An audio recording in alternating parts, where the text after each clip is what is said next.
Hello dear student, स्वागत है आप सभी का हमारे अपने यूट्यूब चैनल एग्ज़ाम DW पर। मेरा नाम नीरज कुमार है और मैं आप लोगों को मैथमेटिक्स पढ़ाऊँगा, जो कि आपके वनडे एग्ज़ाम के लिए बेहद महत्वपूर्ण होगा, जैसे कि UPP, कांस्टेबल, SSC GD और UPSI जैसे एग्ज़ाम के लिए। तो आइए हम शुरू करते हैं आज का पहला चैप्टर, जिसका नाम है नंबर सिस्टम। ठीक है, नंबर सिस्टम, जिसे हम संख्या पद्धति के नाम से जानते हैं। सबसे पहले हम जानेंगे संख्याएं होती क्या हैं। संख्याएं जिन्हें हम 0, 1, 2, 3 इस प्रकार से लिख सकते हैं, वे सभी संख्याएं कहलाते हैं। ठीक है, तो अब हम जानते हैं कि संख्याओं के प्रकार के बारे में। ठीक है, संख्याओं के प्रकार, क्वालिफिकेशंस ऑफ नंबर। ठीक है, पहला हम देखते हैं वास्तविक संख्याएं, जिसे हम रियल नंबर के नाम से जानते हैं।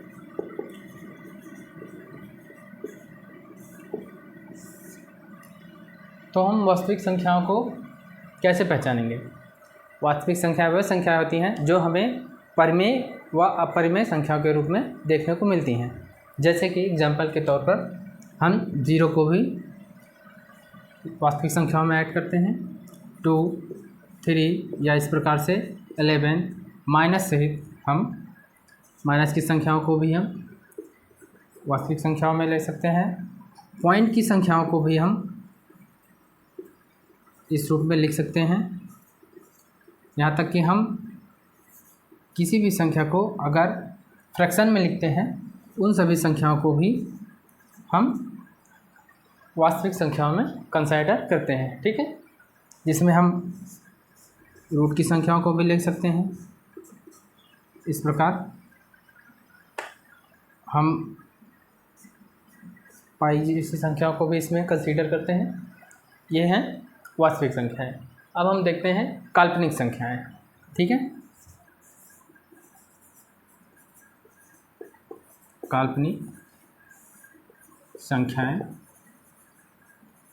जिसे हम इमेजिनरी नंबर के नाम से जानते हैं। ठीक है, वह संख्याएं जिन्हें हम वास्तविक संख्या के रूप में नहीं कंसीडर करते हैं।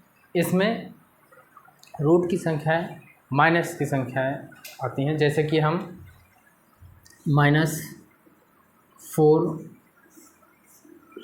या फिर -9 या इस प्रकार की संख्याओं को हम काल्पनिक संख्याओं में डिनोट करते हैं, जिन्हें हम स्क्वायर रूट या क्यूब रूट के बाहर हम उसे नहीं लिख सकते। जैसे हमें स्क्वायर रूट ऑफ -4 को लिखना हुआ, तो हम जब इसे लिखेंगे तो रूट ऑफ 4 इंटू -1 के रूप में लिखेंगे। 4 इंटू -1 के रूप में क्यों? क्योंकि अगर हम -4 को, रूट ऑफ -4 को अगर हम तोड़ेंगे, तो अगर हम चाहेंगे 2 इंटू 2 में तोड़ेंगे, अगर पॉजिटिव साइन के साथ, तो ये पॉजिटिव साइन के साथ में ही 4 आएगा, जिसका आंसर 2 होगा। लेकिन हम यहाँ देख रहे हैं कि माइनस ऐड है और यहाँ पर हमें माइनस देखने को नहीं मिल रहा। दोनों संख्याएं जिस रूप में लेंगे, दोनों संख्याएं सेम ही साइन के साथ होनी चाहिए।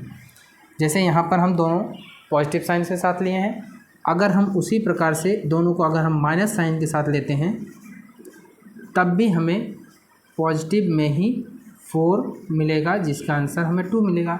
यहाँ हम फिर देख रहे हैं कि हमें माइनस साइन नहीं मिल रहा, तो इसे हम इस फॉर्म में लिखेंगे, जिसमें हम इस -1 का, रूट ऑफ -1 को हम आयोटा के रूप में लिखते हैं। -1, रूट ऑफ -1 को आयोटा, जिसे हम आयोटा स्क्वायर इज इक्वल -1 के रूप में भी लिख सकते हैं। तो कभी भी हमें रूट ऑफ माइनस के साथ जो भी संख्या लिखी होती है, उसका अगर रूट के बाहर संख्या में अगर लिखना हो, जैसे कि हम √4 को 2 लिखे हैं, उसी प्रकार अगर इसे हमें लिखना होता है √−4 को, तब हम लिखेंगे 2 आयोटा, क्योंकि आयोटा का मतलब ही होता है √−1। तो ये हो गई वास्तविक संख्याएं और काल्पनिक संख्याएं। तो आप लोग इसे एक बार नोट डाउन कर लीजिए, फिर हम आगे की संख्याएं देखते हैं। चलिए अब आगे हम देखते हैं कि परिमेय संख्याएं क्या होती हैं।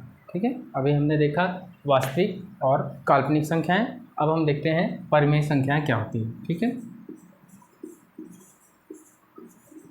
परिमेय संख्याएं जिसे हम रेशनल नंबर के नाम से जानते हैं। तो परिमेय संख्याएं वे संख्या होती हैं जिन्हें हम p और p/q फॉर्म में, यानी कि अंश और हर के रूप में लिखते हैं। पर इसमें एक शर्त है कि हर कभी भी 0 के बराबर ना हो। ठीक है, हर कभी भी 0 के बराबर ना हो। और यह भी ध्यान में रखना चाहिए कि p और q एक पूर्णांक संख्या, p और q दोनों पूर्णांक संख्या होनी चाहिए। जैसे कि एग्जाम्पल के तौर पे हम देखते हैं कि हम 2 को भी क्योंकि इसे हम 2/1 लिख सकते हैं। ठीक है, इसे हम 4/6 या 11/13, जो कि हमें p/q यानी कि अंश और हर के रूप में देखने को मिलती है। इसमें हम 22/7 को भी कंसीडर कर सकते हैं, जो कि पाई का मान है, लेकिन इसमें हम पाई को नहीं लेंगे क्योंकि पाई परिमेय संख्या में नहीं आती है, लेकिन 22/7 परिमेय संख्या में आती है। ठीक है, अब हम देखते हैं कि अपरिमेय संख्याएं क्या होती हैं, इर्रेशनल नंबर्स।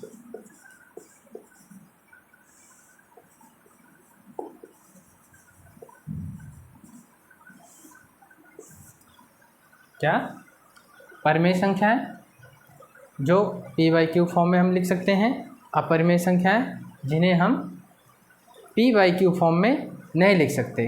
ठीक है, जिन्हें हम p/q फॉर्म में नहीं लिख सकते हैं। ठीक है, जैसे कि √5, √2, √11, इस प्रकार की संख्याओं को हम p/q फॉर्म में नहीं लिख सकते हैं। ठीक है, इसी में हम पाई को भी कंसीडर करेंगे। ठीक, तो ये हो गई अपरिमेय संख्याएं। अपरिमेय संख्याओं में हम अपरिमेय संख्याओं में अनावृत्ति दशमलव को भी हम कंसीडर करते हैं। ठीक है, अशांत अनावृत्ति दशमलव। ठीक है, परंतु सभी रूट्स जो कि हैं ये फॉर्म में जो हैं वो इर्रेशनल नंबर नहीं होती हैं। ठीक है, तो आप लोग ये लिख लीजिए। तो हम आगे बढ़ते हैं।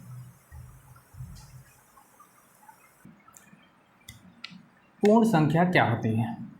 पूर्ण संख्या,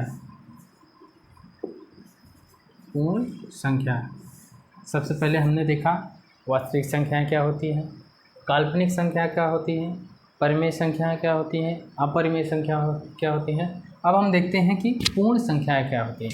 पूर्ण संख्याएं मतलब जिसमें हम जीरो सहित 1, 2, 3 से लेकर 9 तक की संख्याएं, जिसे हम बाद में ऐड कर बड़ी संख्या बना सकते हैं। लेकिन जो बेसिक संख्याएं हैं वो 0 सहित 9 तक की संख्याओं को हम पूर्ण संख्याओं में कंसीडर करते हैं। ठीक है, ये हो गई पूर्ण संख्या जिसे हम होल नंबर से जानते हैं। ठीक है, अब हम देखते हैं पूर्णांक संख्याएं। पूर्णांक संख्याएं, ठीक है, जिसे हम इंटीजर के नाम से जानते हैं। ठीक, पूर्णांक संख्याएं वे होती हैं जो 0 सहित, 0 को भी इसमें लिया जाता है पॉजिटिव फॉर्म में, और निगेटिव की संख्याओं को भी हम पूर्णांक संख्याओं में काउंट करते हैं। ठीक है, पूर्ण संख्याओं में जीरो सहित पॉजिटिव संख्याएं और पूर्णांक संख्याओं में नेगेटिव जीरो सहित पॉजिटिव संख्याएं हम पूर्णांक संख्याओं में लेते हैं। ठीक है, तो ये लिख लीजिए। अब हम देखते हैं सम संख्याएं क्या होती हैं। वे संख्याएं जो 2 से पूरी तरह से विभाज्य हो, वे संख्याएं जो 2 से पूरी तरह से विभाज्य हो जाएं उन्हें हम सम संख्याओं के नाम से जानते हैं। जैसे कि एग्जाम्पल के तौर पे हम देखते हैं 2, 4, 10, 50, 278, ऐसे बहुत सारी संख्याएं जो कि 2 से विभाज्य होती हैं। ऐसी संख्याएं जो 2 से पूरी तरह से विभाज्य हो जाए उन्हें हम सम संख्याएं कहते हैं। ठीक है, अब हम देखते हैं विषम संख्याएं। विषम संख्याएं, विषम संख्याएं वे संख्याएं हैं जो कि 2 से पूरी तरह से विभाज्य ना हो, या फिर जो संख्याएं 2 से विभाज्य ना हो उन्हें हम विषम संख्या कहते हैं। जैसे 1, 3, 5, 7, 9, 11 इस प्रकार की संख्याओं को हम विषम संख्याएं कहते हैं। ठीक है, तो ये लिख लीजिए। ठीक है, अब हम देखते हैं, पहले इसको हम रब कर लेते हैं। ठीक है, अब हम देखते हैं भाज्य संख्याएं क्या होती हैं। थोड़ा सा लिखने में प्रॉब्लम हो रही है। भाज्य संख्याएं, भाज्य संख्याएं, भाज्य संख्याएं, भाज्य संख्याएं वे होती हैं, वे संख्याओं जिन संख्याओं के 2 से ज़्यादा फैक्टर हैं, जिन संख्याओं के 2 से ज़्यादा फैक्टर हों उन संख्याओं को हम भाज्य संख्याएं कहते हैं। जैसे एग्जांपल के तौर पर 4, 6, 8, 12 इस प्रकार की संख्याएं जिनमें 2 से अधिक फैक्टर हों, जिन संख्याओं में 2 से अधिक फैक्टर हों उन्हें भाज्य संख्याएं कहते हैं। अब हम देखते हैं अभाज्य संख्याएं।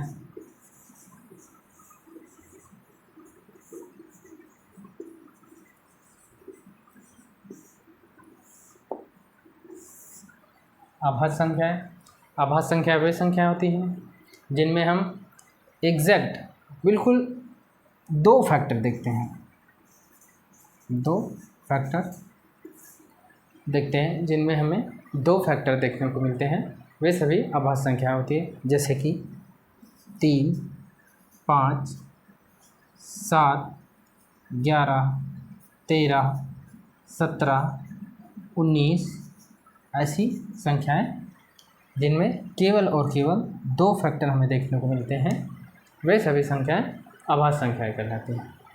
अब इनसे हमें क्वेश्चन बनता है कि किन्हीं 3 लगातार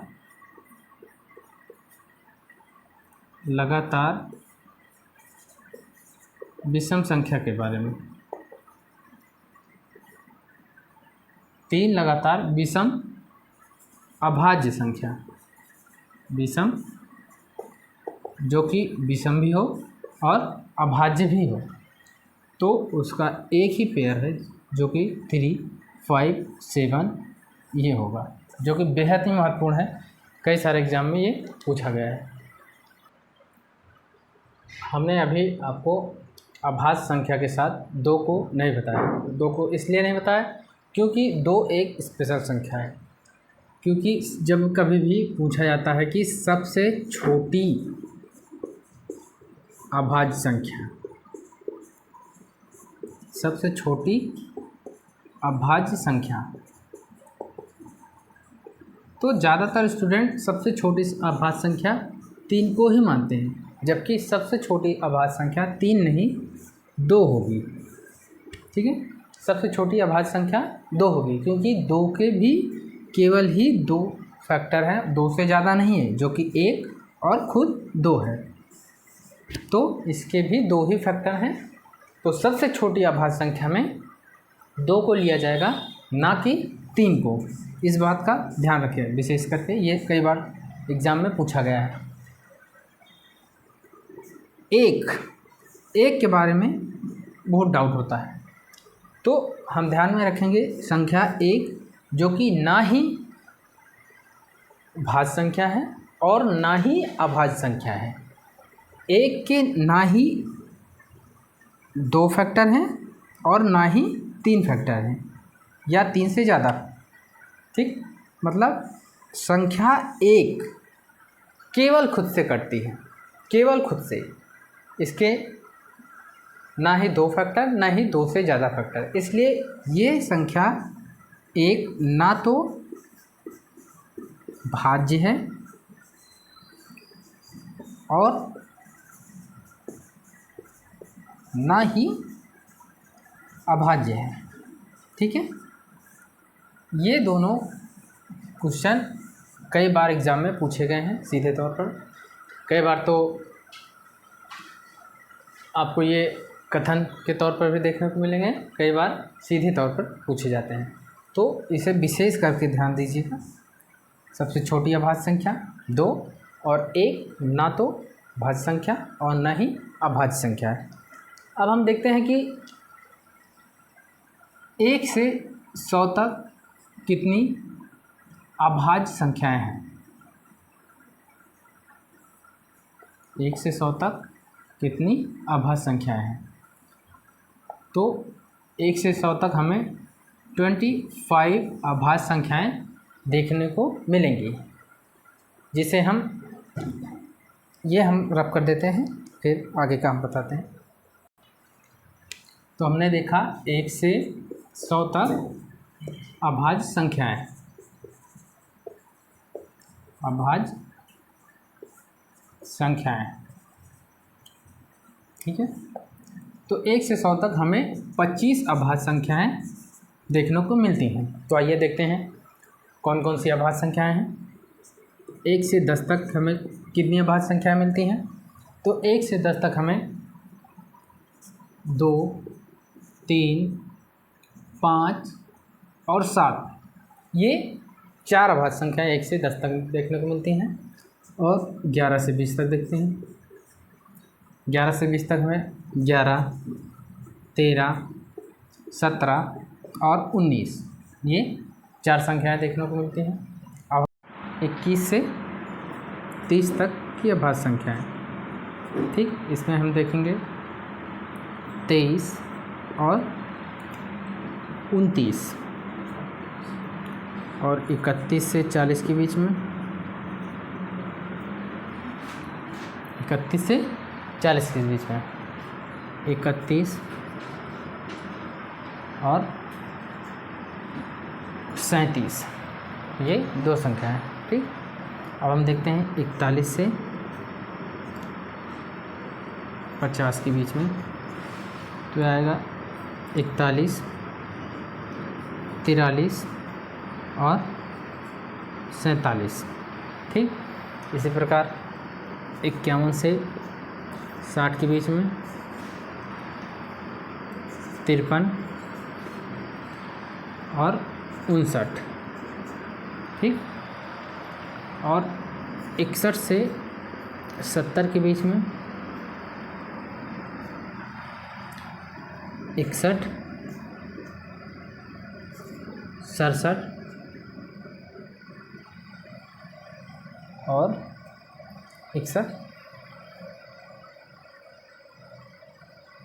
और अब हम देखते हैं 71 से 80 के बीच में। तो 71, 73 और 79। अब हम आगे देखते हैं 81 से 90 के बीच में। तो यहाँ हमें देखने को मिलेगा 83 और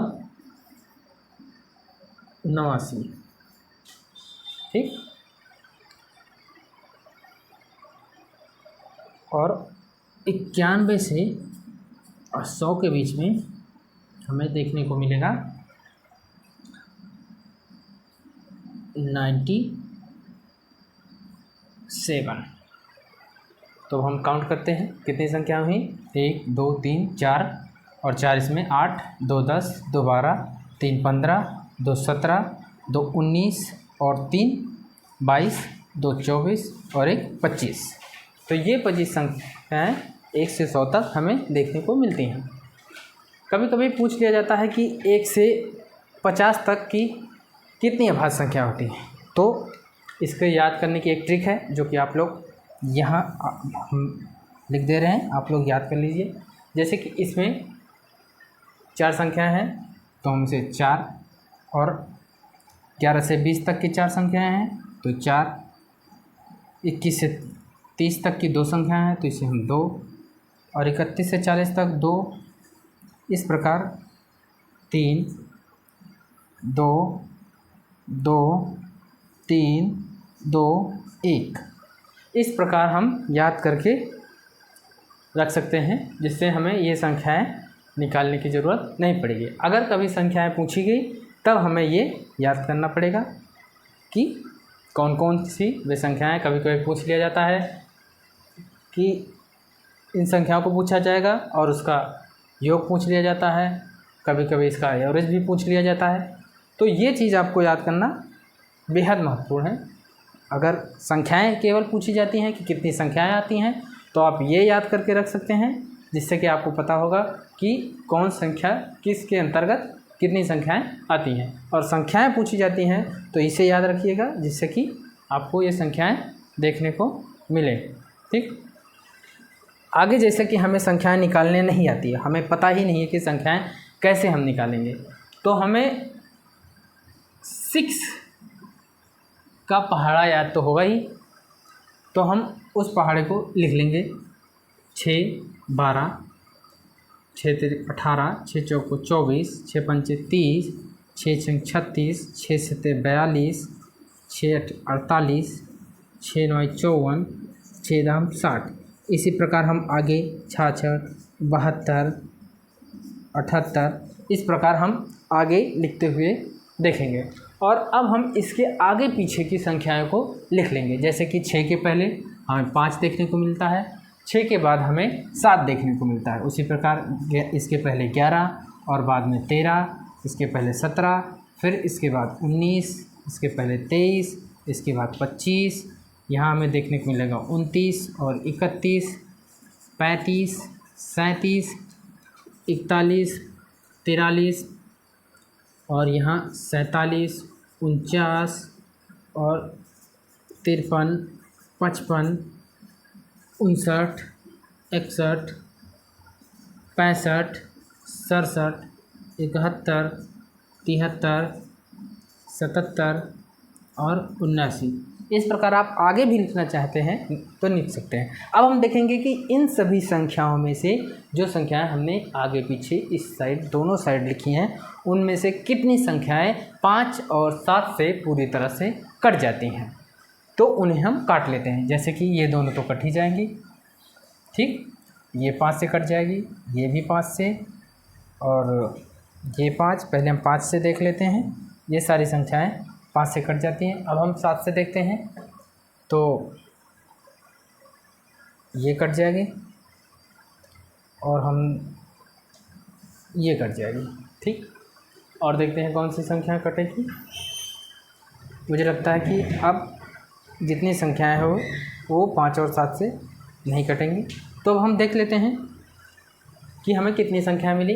तो हमें यहाँ मिली 11, यहाँ मिली 13, यहाँ मिली 17 और यहाँ मिली 19, उसके बाद 23, उसके बाद 29, फिर हमें मिली 31, फिर 37, फिर 41, फिर 43, उसके बाद 47, 53,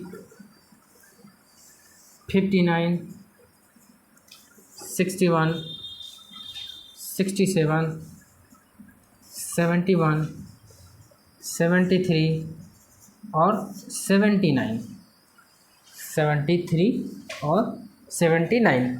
अब हम देखते हैं क्या ये सभी संख्याएं अभाज्य संख्या हैं। तो यहाँ हम देख सकते हैं 11, 13, 17 और 19 हमें यहाँ देखने को मिल रही हैं। इसके पहले की संख्याएं तो आपको याद ही होगी, क्योंकि ये तो है ही है अभाज्य संख्या। तो 5 और 7 को इसको कंसीडर कर लेंगे, और 2, 3 तो हमें पहले से ही पता है, ठीक है। ये भी अभाज्य संख्या है, ठीक। तो 5 और 7, 2, 3, और इसमें हम देखेंगे 23 और 29 हमें यहाँ देखने को मिल रही हैं, और 31 और 37 भी हमें यहाँ देखने को मिल रही हैं, 41, 43 और 47 भी यहाँ हमें मिल रही हैं, और 53 और 59 ये, और 61, 67 ये, और इससे आगे की 3 संख्या, और इसी प्रकार हम आगे भी निकाल सकते हैं। तो ये अगर हमें संख्या पता ना हो तो हम इस तरह से संख्याओं को निकाल सकते हैं, और इस तरह से हम इसे याद कर सकते हैं। और संख्याएं कितनी होती हैं अगर ये पूछा जाए तो ऐसी हम संख्याएं को याद रख सकते हैं, ठीक है। 1 से 200 तक अभाज्य संख्याएं अगर हम देखेंगे कितनी होती हैं।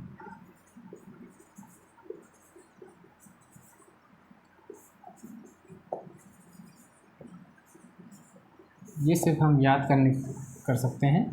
100 के ऊपर जनरली संख्याएं, सिर्फ संख्या पूछी जाती हैं, कौन कौन सी संख्या होती है जनरली ये तो नहीं पूछा जाता है। तो हम याद रखेंगे ये 46 संख्या होती हैं जो 1 से 200 तक की अभाज्य संख्या के अंतर्गत आती हैं। वो कितनी संख्या है? 46, ठीक है। और हमसे अगर कभी पूछा गया है कि 1 से 1000 तक कितनी अभाज्य संख्या है,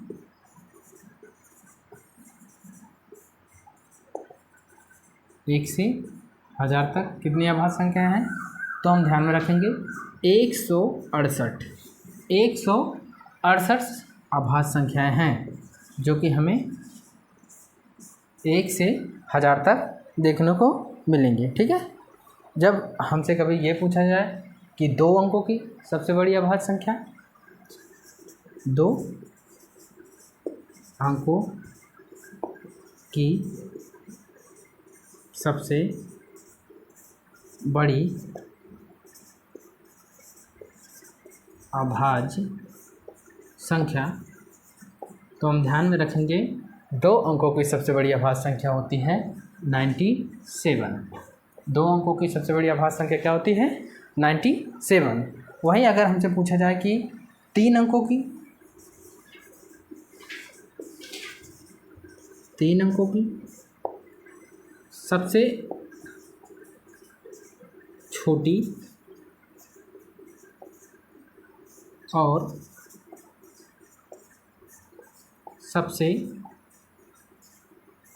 बड़ी, 3 अंकों की सबसे छोटी या सबसे बड़ी अभाज्य संख्या, सबसे छोटी और सबसे बड़ी अभाज्य संख्या, 3 अंकों की सबसे छोटी व सबसे बड़ी अभाज्य संख्या। तो हम देखेंगे 101 जो कि 3 अंकों की सबसे छोटी अभाज्य संख्या है, और 3 अंकों की सबसे बड़ी अभाज्य संख्या होगी 997।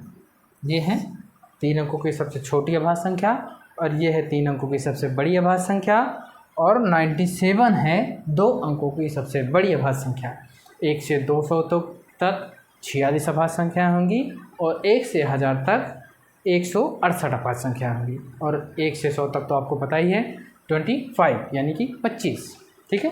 तो ये आप लोग लिखिए, फिर हम आगे और बताते हैं। देखते हैं 4 अंकों की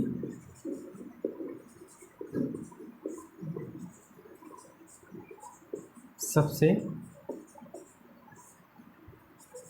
छोटी और सबसे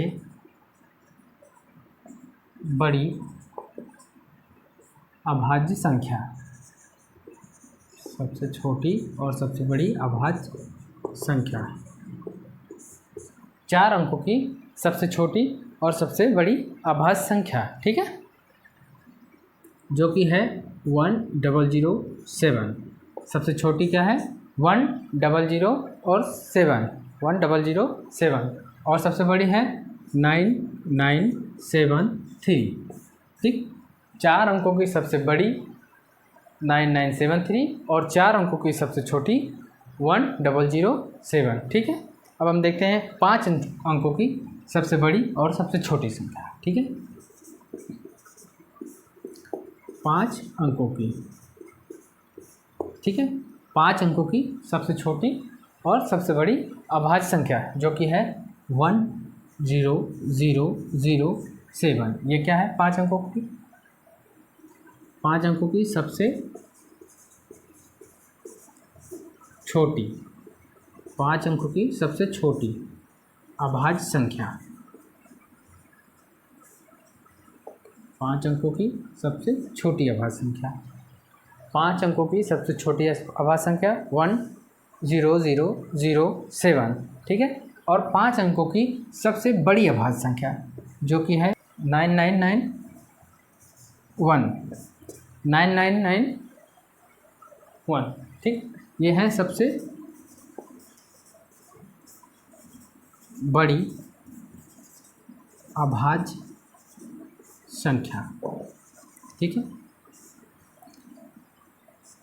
जब कभी भी पूछता है तो जनरली 5 अंकों तक ही पूछता है। ठीक है, तो ये आप लोग ध्यान में रखिएगा। 5 अंकों की सबसे छोटी 10007 और 5 अंकों की सबसे बड़ी 99991। ठीक है, अब हम आगे देखते हैं कि अभाज्य संख्या को हम कैसे लिख सकते हैं। ठीक है, अभाज्य संख्या को हम कैसे लिख सकते हैं, तो ठीक है, अभाज्य संख्या को हम जनरली अभाज्य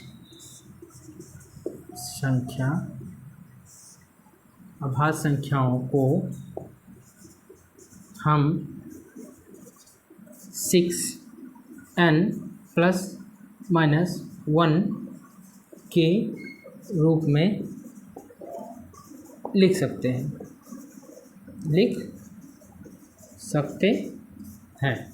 ठीक है, तो अभाज्य संख्याओं को हम 6n+-1 के रूप में लिख सकते हैं। ठीक है, लेकिन ध्यान ये रहे कि n एक वास्तविक संख्या होनी चाहिए। क्या? n क्या होनी चाहिए? एक वास्तविक संख्या। ठीक है, जैसे कि हम अगर 13 को लेते हैं, ठीक है, 13 को लेते हैं तो यहाँ हम देखते हैं 6 × 2 + 1, जहाँ की 2 एक नेचुरल नंबर है, एक वास्तविक संख्या है। ठीक, ये तो 6 × 2 + 1। उसी प्रकार अगर हम 17 को लेते हैं तो 6 × 3 - 1, जहाँ हमें यहाँ प्लस भी देखने को मिला और यहाँ माइनस भी। ठीक है, तो 6n+1 और -1 के फॉर्म में हम लिख सकते हैं। ठीक है, लेकिन सभी संख्याओं को हम 6n+-1 में अगर ना लिखा हो, यानी कि सभी नंबर जो कि 6n+1 में नहीं लिखा हो, वो प्रत्येक संख्या जो भी है वो अभाज्य संख्या हो भी सकती है और नहीं भी हो सकती है। जो संख्या 6n+1 -6n+-1 फॉर्म में नहीं लिखी हो, वो संख्याएं अभाज्य संख्या हो भी सकती हैं और नहीं भी हो सकती हैं। जैसे कि हम 25 को देखते हैं तो 6 × 4 + 1, यहाँ हम देख रहे हैं कि 25 जो कि है 6 × 4 ±1 फॉर्म में +1 है, लेकिन ये एक अभाज्य संख्या नहीं है। यहाँ 25 एक अभाज्य संख्या नहीं है। सभी नंबर जो कि 6n+-1 फॉर्म में है, वो प्रत्येक संख्या अभाज्य संख्या हो भी सकती है और नहीं भी हो सकती। तो ये आप लोग इतना ध्यान में रखिएगा। ठीक है, ये आप लोग लिख लीजिए।